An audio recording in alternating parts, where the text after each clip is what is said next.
इन्क्लाब जिंदाबादच्या नाऱ्यांनी बुलढाणा दणाणले। बुलढाण्यात निघाला अभूतपूर्व मोर्चा। नितेश राणेंच्या अटकेच्या मागणीसाठी भर पावसात हजारो मुस्लिम बांधव रस्त्यावर। बुलढाणा आपल्या वादग्रस्त भाषणातून जाहीर धमकी देणारे भाजप आमदार नितेश राणे यांच्या अटकेच्या आणि त्यांच्या सभाबंदीच्या मागणीसाठी शुक्रवारी बुलढाण्यात हजारो मुस्लिम बांधव रस्त्यावर उतरले। वरून धो कोसळणाऱ्या पावसात त्यांनी जिल्हाधिकारी कार्यालयावर निषेध मोर्चा काढत आपला आक्रोश व्यक्त केला। नितेश राणे यांच्या प्रक्षोभक विधानानंतर संपूर्ण राज्यात निघालेला हा पहिला विराट मोर्चा असल्याचा दावा आयोजकांनी केला आहे। भाजपचे वादग्रस्त आमदार नितेश राणे यांच्या वक्तव्याबद्दल तात्काळ अटक करावी आणि राज्यात त्यांच्या जाहीर सभावर बंदी घालावी या मागणीसाठी शुक्रवारी 6 सप्टेंबरला मोर्चा काढण्यात आला। बुलढाणा अजिंठा मार्गावरील इंदिरानगर परिसरातून काढण्यात आलेला हा मोर्चा मुस्लिम बांधवांचे शक्ती प्रदर्शन ठरला। इंदिरानगर मधून मोर्चा सुरू झाला आणि मुसळधार पावसाला सुरुवात झाली। मात्र या धो कोसळणाऱ्या या पावसाची तमा न बाळगता हजारो बांधव मोर्चामध्ये सहभागी झाले होते। संविधान जिंदाबाद, इन्क्लाब जिंदाबाद, नितेश राणे यांचा निषेध करणाऱ्या घोषणा देण्यात आल्या। बुलढाणा बस स्थानक, संगम चौक, जयस्तंभ चौक मार्गे निघालेला हा मोर्चा पावसातच जिल्हाधिकारी कार्यालयावर येऊन धडकला। यानंतर मोर्चाचे रूपांतर जाहीर सभेत झाले। यावेळी मनसूर साहब इमाम, सतीशचंद्र रोठे पाटील, हाफिज मुजाहिद साहब, मौलाना मुजीब यांनी संबोधित केले। त्यांनी नितेश राणे यांच्या वक्तव्याचा निषेध करून कठोर कारवाईची मागणी केली। देशाची एकात्मता खंडित करून दंगल घडविण्याचा प्रयास करणाऱ्या नितेश राणेंना त्वरित अटक करावी। हिंदू मुस्लिम दंगल घडविण्याचा जाणीवपूर्वक प्रयत्न केल्याप्रकरणी त्यांच्या सभा व मोर्चांना परवानगी नाकारावी। पोलिसांचे मानसिक खच्चीकरण रोखावे। सामाजिक तेढ निर्माण करून दंगल घडविण्याचे षडयंत्र, मस्जिदीमध्ये घुसून मारण्याची धमकी देण्याप्रकरणी गुन्हा दाखल करण्याची मागणी यावेळी करण्यात आली।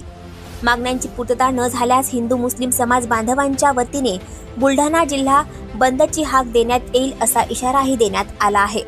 मोर्चानंतर बुलढाणा जिल्हाधिकारी, जिल्हा पोलीस अधीक्षक यांच्या मार्फत राष्ट्रपती, मुख्यमंत्री, गृहमंत्री यांना निवेदन सादर करण्यात आले।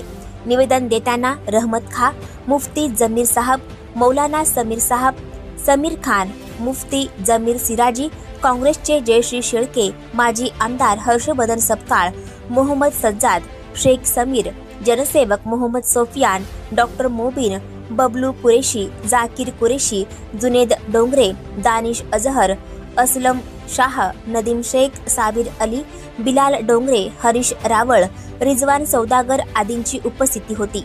महाराष्ट्रात नितेश राणे सामाजिक तेढ निर्माण करत आहे। येणाऱ्या विधानसभेच्या निवडणुकीच्या अनुषंगाने हिंदू मुस्लिम वाद निर्माण झाला पाहिजे, हिंदू मुस्लिम दंगल घडली पाहिजे हा कुटील हेतू ठेवून नितेश राणे यांनी कट कारस्थान रचले आहे। मुस्लिमांना मस्जिदीत जाऊन चुन चुन के मारेंगे यासारख्या वक्तव्यांमुळे सामाजिक दरी निर्माण होणार आहे, भीतीचे वातावरण निर्माण होणार आहे असे निवेदनात नमूद आहे। ये मोर्चा जुमा 6 सितंबर 2024 को इसलिए निकाला गया कि नबी करीम सल्लल्लाहु अलैहि वसल्लम की शान में एक बंदे ने गुस्ताखी की। उसके लिए हमारी तरफ से गवर्नमेंट की खिदमत में अर्ज़ है कि वो जल्दी से जल्दी उसे गिरफ्तार किया जाए, उन्हें कड़ी से कड़ी सज़ा दी। ऐसे लोग जो है देश को खोखला करते हैं और देश के अंदर आतंकवाद फैलाने का काम करते हैं। उसके बाद एक बंदे ने और मुसलमानों के खिलाफ बोला खामखा कि हम उनकी मस्जिदों में घुस के उनको मारेंगे, तो ये खैर चीज़ अच्छी बात नहीं है। इससे लोगों में आपस के अंदर क्या है झगड़े और फसाद और दुश्मनी पैदा होती है, जो देश की एकता के लिए बहुत नुकसानदायक है। ऐसे लोगों के लिए गवर्नमेंट से हम गुजारिश करने आए हैं और निवेदन देने के लिए आए हैं कि आप जल्दी से जल्दी ऐसे लोगों को अंदर बंद करें। किसान परेशान है, फसल को दाम नहीं, नौजवान बेरोजगार घूम रहा है और ऐसे मसले होने के कारण अभी ये सत्ताधारी लोग जो उसके मूल मुद्दे से ध्यान भटकाने के लिए ये समाज में फूट पैदा करने वाले स्टेटमेंट कर रहे हैं। ये किसी धर्म, किसी मजहब के बारे में के खिलाफ में नहीं, तो इस संविधान के खिलाफ है, देश की एकता अखंडता के खिलाफ में ये जो साजिश रची डाली है उसका हम सही दिल से उसका कंडेम करते। एक सुरेश राणे नाम का जो आदमी अपने आप को जो महाराज कहलाता है, ये बड़ी बदतमीजी के साथ जो बातें कर रहा है ये बर्दाश्त के बाहर है। वास्तव में महाराष्ट्र की सरकार ने ये कानून बनाना चाहिए कि जो किसी महापुरुष के बारे में, किसी प्रेषित के बारे में, किसी भगवान के बारे में, ईश्वर के बारे में कुछ बोलता है तो बेअदबी जैसे कानून, जैसे पंजाब में बेअदबी का कानून है, वैसे कानून बनाया जाए और ये इनके जैसे लोगों पर सख्त कार्रवाई की जाए। मुख्यमंत्री जैसा एक संवैधानिक पद पे बैठा हुआ आदमी जो है वो कार्रवाई के बदले यदि उनके बाल को हाथ लगाने वाली बातें करता है तो ये बहुत ही संगीन अपराध है। हम इसका भी यहाँ पर उनके राजीनामे की मांग करते हैं। दूसरा, नीलेश राणे जो है ये इनका जो मतदान का अधिकार है वो छीना जाए, क्योंकि समाज में फूट पैदा करना ये एकता अखंडता के खिलाफ में जाना ये राष्ट्रद्रोह है। उनका मतदान का अधिकार ये छीन लिया जाए, ये हमारी मांग है। भाजपाचे आमदार नितेश राणे यांनी मुस्लिम बांधवांच्या संदर्भामध्ये अतिशय चुकीचं आणि अराजकता पसरवणारं अशा प्रकारचं वक्तव्य केलंय। त्या वक्तव्याचा मी सर्वप्रथम या ठिकाणी जाहीर निषेध करते। या देशाची परंपरा ही हिंदू मुस्लिम एकतेची परंपरा आहे। या देशामध्ये सगळ्या जाती धर्माची लोक अतिशय आनंदाने गुण्यागोविंदाने राहतात आणि ही परंपरा महाराष्ट्राची नाही।